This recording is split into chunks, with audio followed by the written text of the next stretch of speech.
Dans un royaume lointain, où les montagnes s'élèvent majestueusement et où les rivières serpentent à travers les vallées verdoyantes, vivait un roi aimé et respecté de tous. Ce roi avait une fille unique, la princesse Helena, dont la beauté rivalisait avec sa sagesse. Lorsque la princesse atteignit l'âge du mariage, le roi convoqua une réunion de tous les nobles et princes du royaume pour annoncer son intention de marier sa fille bien-aimée. Cependant, la princesse, étant une femme indépendante et forte d'esprit, décida qu'elle seule choisirait son futur époux. Le roi, acceptant la décision de sa fille, décréta que quiconque voulait épouser la princesse devait relever un défi, proposer une énigme à laquelle même la princesse ne pourrait répondre. Celui qui réussirait à la défier deviendrait son époux et le futur roi du royaume. Dans une petite ville nichée au pied des montagnes, vivait un jeune berger nommé Liam. Bien qu'il n'ait jamais fréquenté les cours royales ni étudié dans les grandes universités, Liam était doté d'une intelligence naturelle et d'une sagesse bien au-delà de son jeune âge. Lorsque Liam apprit le défi lancé par le roi, il sut immédiatement qu'il devait tenter sa chance. Malgré les mises en garde de sa mère, Liam était déterminé à se présenter devant la princesse et à lui proposer une énigme unique en son genre.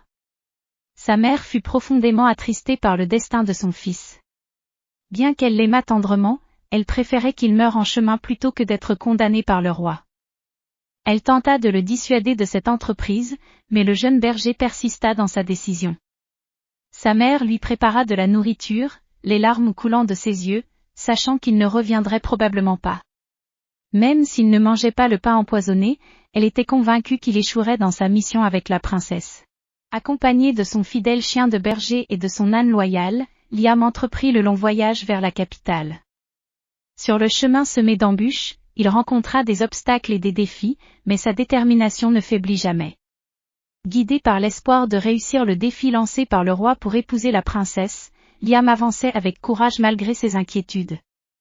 Après des heures de marche, Liam décida de faire une pause et déguster le bon pain frais que sa maman lui avait préparé, tout en réfléchissant à l'énigme qu'il devrait présenter à la princesse. Alors qu'il s'apprêtait à s'asseoir sous un grand chêne pour savourer son repas, un chevreuil apparut à quelques mètres de lui. Liam, voyant une opportunité de chasse, décida de capturer le chevreuil pour en faire son repas. Il tira son arc pour chasser le chevreuil, mais son tir atteignit accidentellement un lapin sauvage. Liam sourit légèrement en pensant que cette erreur pourrait être la première partie de son énigme, « J'ai visé ce que je vois, mais j'ai tué ce que je ne vois pas ». Pendant ce temps, Liam prépara son repas et partagea le pain avec son fidèle âne. Cependant, après avoir mangé le pain, l'âne s'effondra soudainement. Quelques instants plus tard, 7 corbeaux fondirent sur l'âne mort pour se nourrir de sa chair, mais ils tombèrent morts à leur tour. Liam, ému par cette scène étrange mais significative, comprit que sa mère avait agi par amour pour le protéger des machinations du roi et de sa fille. Avec beaucoup de détermination et une énigme en tête, Liam poursuivit son voyage vers le royaume confiant que la princesse ne pourrait jamais résoudre le mystère de son énigme. Pendant ce temps, à la cour du roi, les prétendants affluent, chacun proposant des énigmes complexes et sophistiquées à la princesse. Mais à chaque fois, la princesse trouve la réponse avec une facilité déconcertante, condamnant ainsi les prétendants à leur sort. Enfin, le jour tant attendu arriva. Quand le roi reçut Liam, il essaya avec compassion et miséricorde de le dissuader, mais, il insista sur sa décision et déclara son intention de présenter l'énigme à la princesse. Enfin, Liam salua la princesse et dit, « J'ai lancé ce que j'ai vu et tué ce que je n'ai pas vu. J'ai mangé ce qui n'était ni né ni grandi. Ma mère a tué l'ânesse et l'âne a tué Seth. Devine, ô princesse, quelle est la réponse ?» La princesse rit par cette énigme et resta silencieuse pendant de longs moments. Consciente qu'elle ne parviendrait peut-être jamais à trouver la réponse, elle reconnut néanmoins l'intelligence du berger, déterminée à trouver une stratégie pour le surpasser, elle sollicita l'autorisation de son père, pour bénéficier de 3 jours supplémentaires de réflexion. Elle invita également le berger à demeurer dans l'une des chambres du palais jusqu'à la fin de cette période. Au cours de la première nuit, la princesse envoya une de ses servantes auprès du berger, lui demandant de le flatter. Toutefois, Liam décela les intentions de la servante et continua de parler sans révéler le secret de l'énigme. Le lendemain matin, la servante retourna auprès de la princesse, déçue de son échec, et lui raconta ce qui s'était passé. La princesse reconnut alors que le berger était loin d'être simple d'esprit. Le jour suivant, une autre servante fut envoyée pour tenter à nouveau sa chance avec le berger, mais le résultat fut identique à la première fois. Lors de la 3e nuit, la princesse décida de se rendre elle-même auprès de Liam pour tenter de le convaincre de dévoiler la réponse. Celui-ci lui promit de révéler le secret le lendemain matin, mais lorsque tous se réveillèrent, les 3 jours étaient écoulés et il déclara qu'il n'y avait aucune raison de divulguer son secret. À cet instant, le roi s'adressa à la princesse. « Eh bien, ma fille, le berger a réussi, donc tu dois l'épouser immédiatement, car le roi doit honorer sa parole. » Mais la princesse objecta, affirmant qu'elle n'était pas prête à épouser un simple berger à moins qu'il ne puisse accomplir 3 tâches. Le berger demanda alors quelles étaient ces tâches, et réalisa qu'il était confronté à un nouveau défi. La princesse énonça, « Tout d'abord, tu dois conduire 100 lapins sauvages dans le champ et les garder toute la journée. Au coucher du soleil, tu dois revenir au château sans en perdre un seul et cela pendant 3 jours. Ensuite, tu devras rester enfermé dans une pièce avec 100 pains et manger tout en une journée. De plus, tu dois séparer un gros tas de blé et d'orge en une seule nuit. Et enfin, tu reviens au château avec une histoire incroyable à nous raconter. » Le berger répondit, « C'est impossible, ma princesse. » Mais la princesse insista. Liam quitta le château, désespéré. Pendant qu'il se reposait, tourmenté et triste, une vieille sorcière apparut et lui demanda ce qui n'allait pas. Il lui raconta son histoire, et elle lui dit, « Tu as rempli la condition de la princesse et tu dois l'épouser. Quant au défi de la princesse, je t'aiderai à les relever. Prends cette flûte magique et sors avec les 100 lapins sauvages comme la princesse l'a demandé, dans le champ. Ne t'en fais pas s'ils courent partout. Au coucher du soleil, il te suffira de jouer de cette flûte et tous les lapins viendront vers toi, où qu'ils soient. » Ainsi, le berger retourna au château et accepta la demande de la princesse. Le matin, il se rendit au champ avec les 100 lapins et ne fut pas dérangé de toute la journée. Au coucher du soleil, il joua de la flûte, instantanément, tous les lapins vinrent vers lui et le suivirent jusqu'au château. Le roi, la princesse et tous ceux qui étaient au château furent stupéfaits de voir le berger revenir avec les 100 lapins. Ils se demandaient comment il avait réussi à organiser cela de sorte qu'aucun lapin sauvage ne soit perdu dans le champ, mais le berger garda son secret et ne dit rien à personne. Le lendemain, le roi envoya un serviteur pour obtenir ne serait-ce qu'un seul lapin du berger. Le serviteur se précipita vers lui en disant qu'il achèterait le lapin à un prix généreux. Mais lorsque le berger lui dit qu'il n'avait pas l'intention de le vendre, même pour n'importe quel prix, le roi décida alors d'y aller lui-même et de réessayer avec Liam, mais il se déguisa en paysan pour ne pas être reconnu par le berger. Dès que le roi approcha du berger, ce dernier le reconnut immédiatement grâce à la bague qu'il avait oubliée à son doigt, mais il ne dit rien.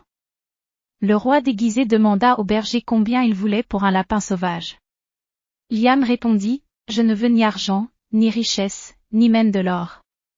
Je veux juste que vous acceptiez de vous agenouiller devant moi, de retirer mes chaussures et de laver mes pieds. » En entendant cela, le roi ressentit une profonde humiliation. Comment le roi pouvait-il accepter de se prosterner devant le berger et de lui laver les pieds? Il ne ferait jamais ça. Mais, il pensa que ne pas marier sa fille au berger méritait l'embarras et l'humiliation. De toute façon, personne ne saurait jamais qu'il avait fait cela, et c'est ainsi que les choses se passèrent. Liam retira ses chaussures et le roi les embrassa avant de les laver. Ensuite, le berger donna le lapin au roi, riant secrètement. Lorsque le roi retourna au château, pensant qu'il avait vaincu ce simple berger, ce dernier joua de sa flûte. Alors, le lapin sauta des mains du roi et se dirigea vers le berger.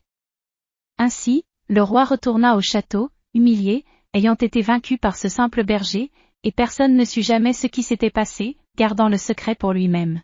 Après 3 jours, le roi dit au berger, « Bien, tu as réussi la première tâche. Maintenant, dans la chambre, tu trouveras 100 pains.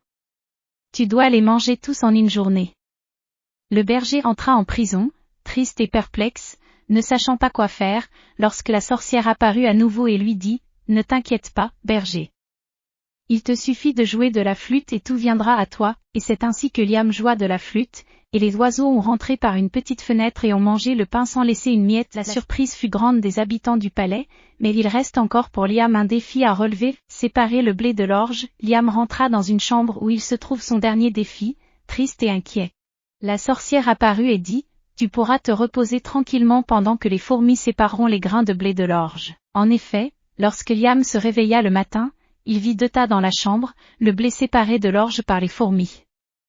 Ainsi, le berger réussit la dernière tâche avec succès, et il en fut très heureux. Lorsqu'il rencontra le roi et la princesse lui dit, « Tu as accompli tout ce que j'ai demandé, mais il reste l'histoire. Te souviens-tu? Tu dois raconter une histoire incroyable. » Le berger regarda le roi et lui dit, « Dans ma poche, j'ai une histoire que personne, pas même le roi, ne croira. » Liam s'approcha du roi chuchotant, « Croiras-tu, mon seigneur, que tu as accepté de baiser et laver mes pieds ?» En entendant cela, le roi se leva en colère et dit à voix haute, « C'est vraiment une histoire incroyable, Liam et la princesse doivent se marier maintenant. » À ce moment, la princesse s'opposa et dit, « Nous voulons d'abord entendre l'histoire. » Alors le roi admit qu'il avait effectivement une histoire incroyable à raconter. Ayant accompli toutes les conditions et tâches, si elle ne l'épousait pas, elle serait tuée sur le champ. Quand la princesse vit la colère du roi et comprit qu'il était sérieux, elle finit par accepter d'épouser le berger. Pendant que Liam préparait ses vêtements de mariage, la sorcière vint le féliciter, lui disant qu'il méritait ce bonheur, mais qu'il devait lui rendre la flûte, car elle l'avait aidé dans toutes les épreuves. Le berger la remercia pour son aide et en un clin d'œil, elle disparut devant lui. Cependant, Liam refuse de se marier sans la présence de sa mère. Il la fit donc venir avec les soldats du roi, et le roi ordonna aux soldats d'apporter une luxueuse et dorée charrette pour amener la mère du berger. Lorsqu'ils arrivèrent chez elle et lui annoncèrent la convocation au palais pour rencontrer le roi, une grande tristesse se peignit sur son visage, et les larmes coulèrent sur ses joues, pensant que son fils était mort en essayant de remplir la condition de la princesse. Mais dès qu'elle arriva au palais et vit son Liam, il lui raconta tout ce qui lui était arrivé. Alors, elle tomba à genoux et lui demanda pardon, expliquant qu'elle avait agi ainsi parce qu'elle ne voulait pas le voir accroché à la porte du palais du roi. Son fils la serra dans ses bras, l'embrassa sur le front et lui dit qu'à partir de ce jour, elle vivrait avec lui au palais comme une reine. Une grande célébration eut lieu au palais royal.